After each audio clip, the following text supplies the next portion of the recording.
My dad, he passed away when I was 13 from lung cancer. I mean, it's like anything. Whenever somebody passes away, there's a big hoopla.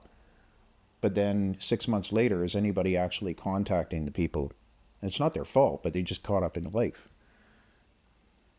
And so it was brutal. And then that's when I started getting molested because he had the guy had a perfect opportunity.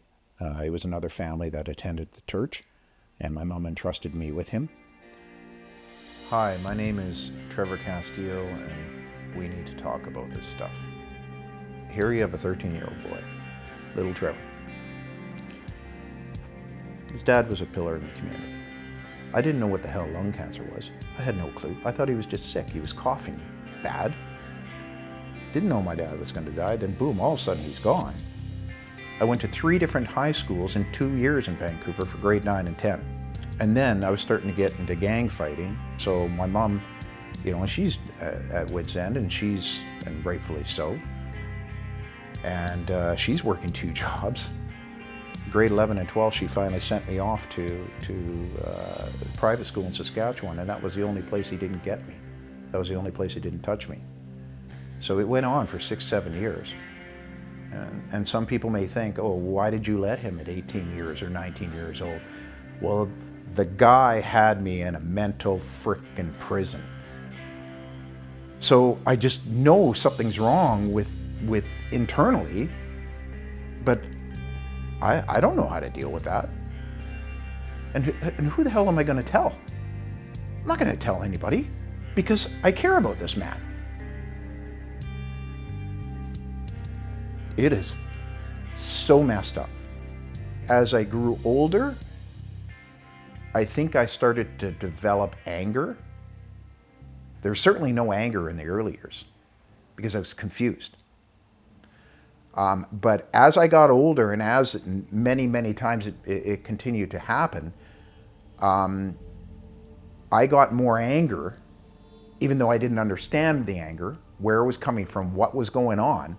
I had no clue what was going on. I couldn't. But I was getting more and more angry, and then I started finally saying no. But even when I would say no, he got what he wanted. Until I, got to a point where I could say no and it didn't happen. There's been numerous suicide attempts. I tried to drown myself. There were friends that pulled me out of Frame Lake when I was drinking because, I did that to try to get away from it. There was a time I was house sitting, and this guy got me the house sitting job. Again, the manipulation. Great guy. So why would I hate him? Because he's doing me favors. He's treating me like his son. What a conflict inside. It is so messed up. But I had my dad's guns. One of those basements where it's dark. You go down the creaky wooden stairs, and they're very narrow and narrow steps. And in the center was a light bulb with a chain. And that was the only light. And I remember taking a chair, and I sat it right in the middle of the room. And then I had my dad's rifle, and I had it loaded. I had the base of it on the concrete floor, and I had it in my mouth, and I had my finger on the trigger. And all I had to do was squeeze that trigger. And this was when I was 18, 19. And I have no clue why I didn't squeeze it. This man ended up getting charged for molesting 2 young boys. And he reached up to the church congregation and asked them for character references to help him get off the charges of being molested or molesting these 2 boys. And so unbeknownst to them that he was actually molesting at that time. And who did he ask? But one of the people he asked was my mom. He had used me and my mother to get off of charges of hurting other young boys.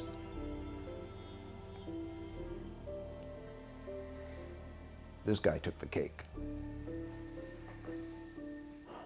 So no shit, I'm messy. And yeah, we gotta talk about this stuff. I had these very large personal triggers within the last 2 years. I just walked into my sister's on Jasper Ave and I just broke down and I said, Caroline, I need some help. So then she proceeded to look up and call Alberta Health. And I said to them, I said, no, you don't understand. I said, I cannot be here. I didn't fully comprehend all the aspects of what I was saying, the root cause. And I was admitted right away to the mental health emergency. And so the psychiatrist came and saw me.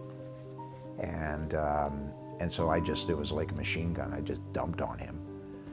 So I basically listed everything that happened to me in my life and just freaking went at it. And then I left the room. And then my sister went in after me.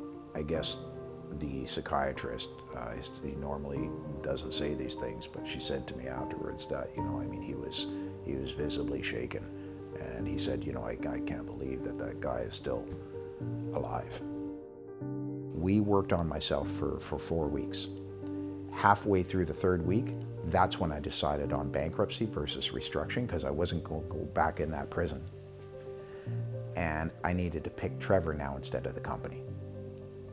And that was the first time I've ever done that. I said, okay, Dr. T, what we need to do now is I need some plans. So we need to develop a daily plan for myself with this new self-nurturing shit that you've just told me about. I said, we need a short-term plan because there's a storm coming over the next 3 to 6 months, and I need to be ready for that damn thing. And then I said, I need a long-term plan as well.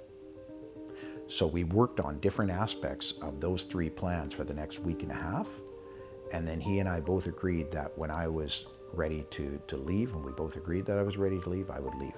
So the more that you understand, the more that you can begin to process, the more you can put things in their proper place, and the more peace and contentment you can have.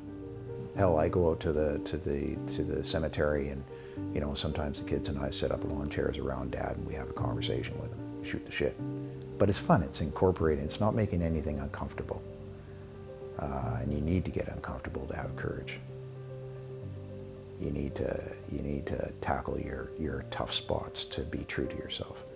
So the letters to my dad are, I think what they are is, I love this extra heightened level of self-awareness. And so the letters to my dad, writing, I've learned also is therapeutic. So that helps me physically and emotionally with writing. But then secondly, it's the connection with my dad. Shame and guilt are very powerful things, and you need to deal with it. But then at the same time, you also need to be shown some compassion and some empathy and some love, because how are you supposed to deal with it if you're not shown that? We need to learn to be honest with ourselves and love ourselves. And there's great power in that.